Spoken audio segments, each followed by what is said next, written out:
बातमी अतिशय महत्त्वाची आहे, कारण ईव्हीएमच्या मुद्द्यावरून अमरावतीमध्ये आजी माजी खासदारांमध्ये चांगलीच झुंपलेली आहे। खासदारांनी राजीनामा द्यावा आणि बॅलेट पेपरवर निवडणूक घ्यावी हे आवाहन नवनीत राणांनी दिलंय। तर नवनीत राणा यांचं आवाहन खासदार बळवंत वानखेडे यांनी स्वीकारलंय।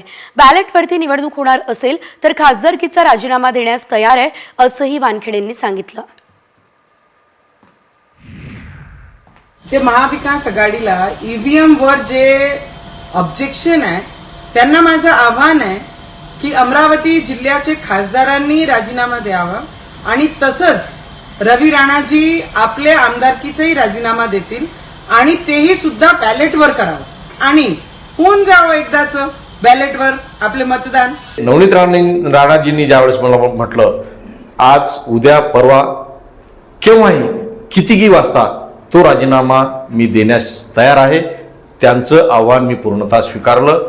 फक्त जे मी माझी अट सांगितली ती एकच अट की त्यांनी निवडणूक आयोगाकडून बॅलेट पेपरवर निवडणुका घेऊ असं फक्त मला लेखी द्यावं।